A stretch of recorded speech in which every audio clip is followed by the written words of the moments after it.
Right, so welcome to our podcast. I'm Chris and I'm with Will. Hello, Will. Hello. And we'll be talking about things in your world, hopefully trying to make sense of some of them, in some cases, probably making less sense by talking utter rubbish for an extended period of time. We are going to start off today talking about celebrity culture and the rise of Josie Cunningham. She was made famous by getting a boob job on the National Health Service. She has then subsequently boasted on Twitter about getting the state to pay taxi rides for her kids to get to school, and has most recently auctioned off tickets to her birth, I think both being there live and also via Skype, and has managed to make £30,000. Will, your thoughts? I just Googled her face and she looks pretty disgusting, to be fair. Yeah, I don't understand how who's paying to see a birth of. I don't know what people are getting out of it. I think for a start, it's not completely out there watching a live birth. I mean, we've had the Channel 4 program One Born Every Minute. Yeah, but it's different when you're ringside. When, you have to wear one of those sort of ponchos like you do at SeaWorld in case you get splashed. Yeah, ponchos maybe in Mexican hospitals, but over here we call them scrubs. I'm not sure if that's even legal. I don't think you're allowed four other people in the room. So it's more just the fact that it's weird. Why would you want to do it? Well, money, I think. I think that's what she thinks. Is that But what do they think? That's bonkers. Oh, you mean what are the customers getting out of it? Yeah. Well, I imagine they're perverts. Well, when you're paying £7,500, probably they're not gonna choose the head end to be at, are they? They're gonna Yeah. be at the other end. So I fully imagine they're perverts. With the Skype thing, you'd have to be a fan of her because you can watch a birth on YouTube, you can watch some disgusting things on other websites. So you must really like her as a person, and by what she said and how she presents herself, I don't see that attraction. Here's a linking point. I think that the people who have gone to watch this could be journalists who then have an eyewitness account. They then write the story, which then sells newspapers, which means that they get more advert revenue in. So for me, it's the idea which coincides with all of these non-celebrity news like Paris Hilton, etc., etc. The reason why they exist are because people like reading about them. There is the consumer demand, and therefore people can sell advertising via their newspapers or their news articles online. But what's their story in text going to be? Yeah, she's opened her legs, she is dilated, and the head of a child is coming out of her vagina. Now the shoulders are coming out of the vagina. Now all of it's come out of the vagina. There's blood everywhere. It's what you knew it was going to be. It's a human. It's not going to have like a big twist. Yeah, it's not going to be like Prometheus. Yeah, I mean, that film was awful. I think the idea of celebrity is the fact that these people exhibit slightly abnormal traits, whether they be abnormal in, excelling in their sport or abnormal in the fact that they're socially repugnant. News companies take advantage of that fascination and make money off selling the stories. I've also just read something that she said. In 2014, Josie hit headlines again when she announced she was aborting her unborn baby for the chance to appear on Big Brother. Oh yes, yes, that too. Yeah, yeah. That that you can't really come back from. Yeah, that's pretty bad. I mean, she's kind of like the working class Katie Hopkins, isn't she, really? Or just Katie Hopkins.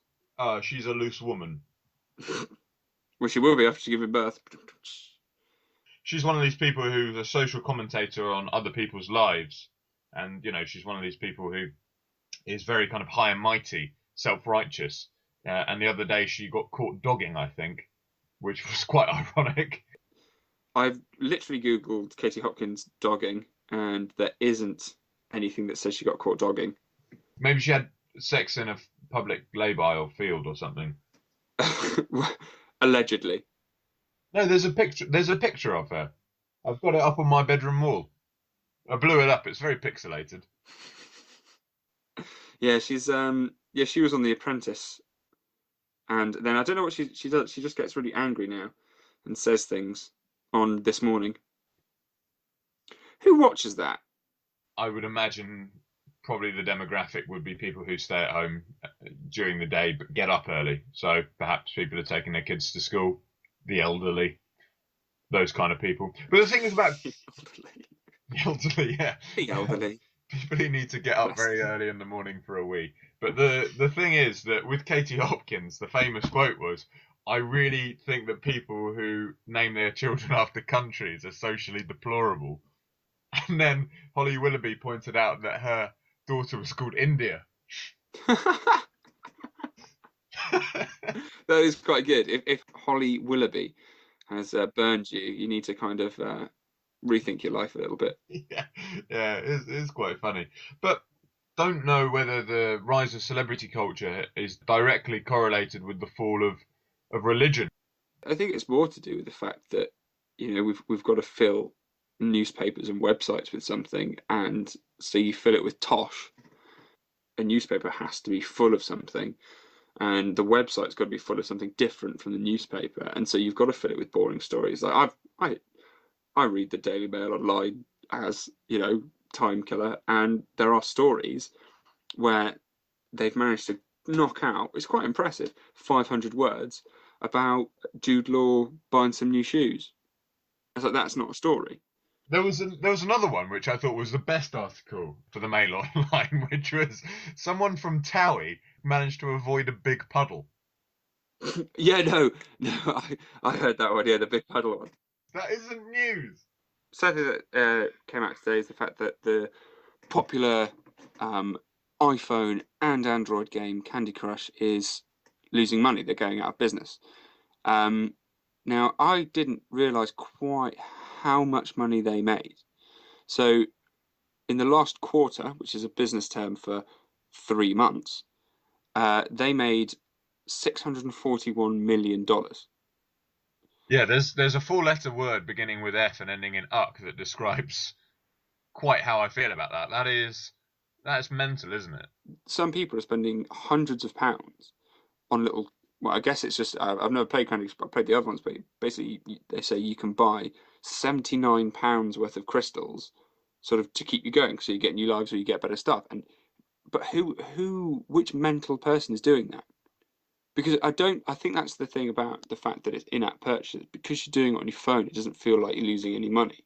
Yeah, But if you went into a shop and you parted with 4 £20 notes and someone gave you codes for magic crystals, you'd be treated like you had a mental disorder. I just don't understand the people that are buying it. Like, well, how much are they earning? I don't have £79 to throw away on a thing, and I'm doing okay. don't want to boast or anything. Probably cap it at about 30 quid for you. But like, who's thinking this is a good way to spend my money? And apparently, it's a lot of people. Yeah, yeah. Well, I mean, you don't get 2 billion with one guy. It's not like Bill Gates has just gone mental on it. And then there's other apps. So Snapchat, they famously turned down being purchased for $1 billion, which I think is the single most stupid business decision anyone has ever made. That's effectively something that, yeah, it might continue, but the novelty wears off. Yeah, the first sort of 30 photos I've seen of my friends going to the toilet or their testicles, hilarious. Yeah. After a couple of months, it gets a bit tiring. People get tired of taking those photos, and then but then again, I still check Snapchat. Yeah, you do. Yeah. Well, that's more as a medical professional, just to check for lumps. Just sending snapshots. Is this normal? That's the downside of being a biologist. That actually might be, in some ways, a good thing the NHS could go on. Yeah, I think Snapchat for the NHS would be brilliant. Just a picture that deletes itself. You can just say, "Is this normal?" Yeah.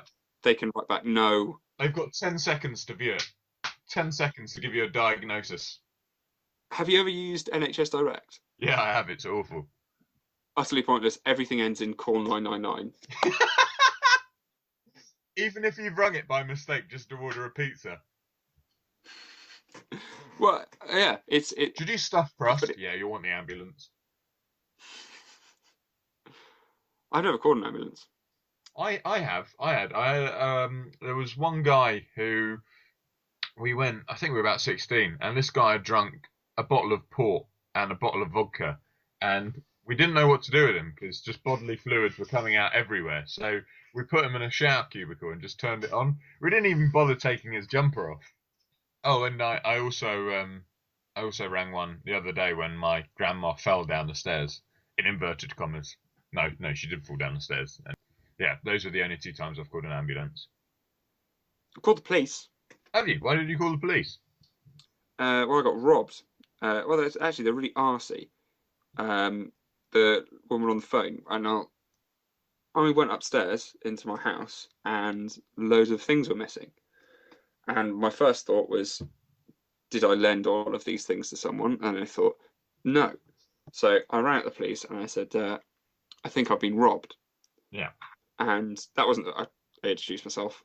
It wasn't just, I think I've been robbed, but I rang up police. I said, I think I've been robbed. And they're like, what do you mean? I was like, well, I think I've been robbed. And they're like, how do you mean you think you've been robbed? I was like, well, things that I own are no longer where I left them. Yeah, correct answer in that position. And I think that someone I don't know might have taken them. And then there's this huge sigh of just, okay. And she goes, you mean you think you've been burgled? Oh, as if she couldn't let the incorrect terminology go. She just couldn't let it go. Yeah, I was like, how do you mean? He goes, robbed as if it's taken off your person. Was it taken off your person? It's like, no, it's taken from a house. Then you've been burgled. What a biatch. And then another time, this was recently. I lost my Oyster card, and I got a new rail card. And it's like, oh, I need to attach those together so it's nice and cheap. Yeah. And I went up to the trade station, and one of the sort of window people, and I was like, hi. I mean, I still also it's mental seeing anyone use those things. Who is still buying their tickets by going up and talking to a man when you've got lots of machines that will do it a lot faster, Yeah. and you don't have to talk to them? Correct. So I walked up and I said, "Oh yeah, is it okay if I attach these?" Oh no, I said I think it's become detached because I've lost my Oyster card, but I ordered one online. So because I ordered it online, I thought maybe they attached it online. I didn't know. And he goes, well, it's clear that they've been detached because that has a new Oyster card code. I was like, well, I don't know that because I'm not really a massive fan of Oyster cards. Yeah. And I was like, but I've got my new rail cards here. Can I attach them? And he just went, no, you can't do it here. And this was an underground station. I was like, oh, sorry, do I have to do it online? He goes, no, you have to do it at one of the specialized stations. Do you not know which ones those are? I was like, no, surprisingly, I haven't memorized every single station that I could do this at. You fucking idiot. Yeah. And this is why you're losing your fucking job. Yeah. But you said that in your head. Yeah, I went thank you and walked off. But I can kind of understand why government officials do it because governments are notoriously inefficient at things. But I went to hire a van moving house the other day, and I went up to the guy who I'd reserved the right van for, probably about 2 weeks prior to, and I said to him, "Have you got the long wheelbase that I've reserved?" And he said, "I've got that one over there." And I said, "Okay. Is that the long wheelbase?" And he said, "Why don't you go and have a check?" What do you mean, why don't I go and have a check? I'm asking you a question. It's either the long wheelbase or not. What do you mean, here's a tape measure. Go and have a look. Have a look online. See how long the wheelbase. I mean, what's an answer? And then I went and say, okay, well, is it that one or not? And he said, yes, it is. It's quite clearly a long wheelbase. And was really arsey throughout me signing all of my registration. You have your address on the driving license. Obviously, I just moved. So he said, is this your address? And I said, well, I'm moving. So this is the address of the house that I've just sold. I'm moving today.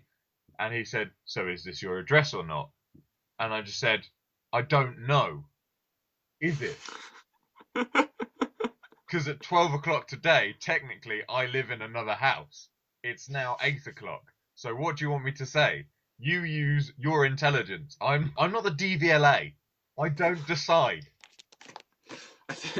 I had so I went to get my car fixed, and the guy came out and he's like, "We good news is diagnostics, everything's clear." I was like, "Oh, awesome! That's really positive." Because I thought like, my car was going to be dead. I was going to have to pay a lot of money. And he goes, "Bad news. Clutch is gone. Slave cylinder's gone," and then listed all these things, most of which could actually not be part of a car. I wouldn't know a difference. And he's like, "Yeah, it's going to be in the region of £1,500. Why did you tell me about the diagnostics being clear?" Why? There's no need. There's no need. But yeah, So good news, your diagnostics are all fine. Bad news, you've got to spend £1,500. But the fact that he listed it as well, it was like, yeah, this is wrong, this is wrong. So at the beginning, when you're thinking, oh, the clutch is wrong, okay, well, I can see why he said good news, diagnostics are okay, because there's only one. As soon as he's listed 18 things, we're suddenly saying, well, why didn't you just say there's only bad news? because I went to the official garage of the make of my car, purely because if I went to a dodgy dealer at this point, this is probably slightly more important. I was wearing mustard coloured chinos, a blue and white striped boating jacket, and a tie. And I felt if I went to a backstreet garage, he's going to make up a lot of things and it's going to be a lot more expensive. So I'd rather take the risk and pay probably the premium price to go to an actual manufacturer, but know that it's going to get done correctly, even if I'm going to get a little bit ripped off. Yeah, well, that's fair enough. Because I don't know anything about cars. Yeah, I mean, the question is why you were wearing that in the first place, but we'll just let that slide. In that situation that you described, you did the correct thing.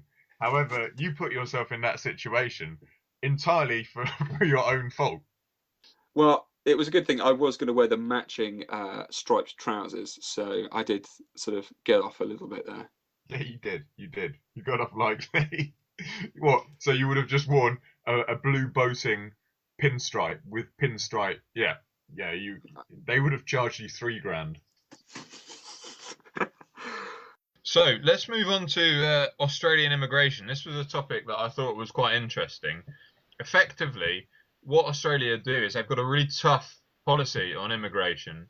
You need to get a visa to get in the country, and they're quite stringent on it. If not, if you try and enter illegally, they ship you off to either one of the Pacific Islands or Papua New Guinea. Now, there were about 150 Tamil refugees from India who suffer quite a lot of persecution as they're a minority group over there. They went all the way across the Indian Ocean, and effectively the Australian government put them over to Nauru and gave them over there to process and see if they're eligible for a visa. And there's been uproar in that people are saying Australia's too tough on immigration. What do you think? Well, I don't know. I think we're all a bit selfish on immigration. The only reason why I get to live in a very nice country with a lovely economy is because my mother happened to drop me off in that country. I happened to be born in England. That is the only reason why. And so if I see that I've been born in a country, say, with a really poor economy, then I'd be thinking, well, why can't I live there? Because it's purely by fluke. When people kind of go about it, like these EDL people with flags, just like for the British. It's like, well, why? Why do you get to live in a great country just because your mother's vagina happened to be in this country at that time? Yeah, and that's so often the way with people being born in places. It's the location of the mother's vagina that really dictates overall where it's likely to be. 90% of the time. There's a good 10% when it's not. 90, unless the vagina is airborne, and that's where you've really got trouble. But yes, 90% of the time, I'll agree. That's a good number. I mean, for me, it's the thing where obviously these guys are facing persecution, which is not great. I think that the international community has more of a kind of a need to address the issues domestically rather than these people having to face 1,000-mile journeys where they're likely to die across vast seas. I think that people moving to different countries is not the solution. Moving to a nice country, I just don't see why we can't make people living in their own countries a nice kind of idea for them to want to do. Because I know that from my point of view, I wouldn't want to have to move if there was trouble in my country. But if there was enough trouble, I probably would have to. So I think that we should address why they're moving rather than looking at the fact that they are moving. And yeah, well, there's a whole thing in France where they're shutting down. They call it Jungle 2. It's like a big sort of shantytown near Calais, where a lot of immigrants who are going. I don't understand. France is an all right country. Why don't the immigrants stay in France? Yeah, I never got that. Like, you've made it to a first world country, and Yeah. you want to get out so badly. Yeah, I never get that because they've gone all the way from Afghanistan or wherever where there's a lot of warring. They've made it to France, and France are saying we'll give you the right to live here, and they're saying nope, we want to get to the UK. And it's like honestly, it's not that great here. France, you'll get so much more free from the state. But there is a lot of racism in France. That might be the issue. And you did save it with what you're about to say, because I didn't know where you were going to go, because you went, you know, they've come all the way from Afghanistan. Well, you know, there's a lot of. Then there was a good pause, but then you said war, so it was all right. Yeah. There's a lot of mountains as well. Yeah, it's nice. Sorry, my brother came back and he's got a tan. yeah. One of the nicer anecdotes about coming back from Afghanistan. Seriously, mate, he's ripped and he's tanned. Yeah, and he's got a few tattoos as well. I had them before. Oh, did he? Okay, fair enough. Yeah.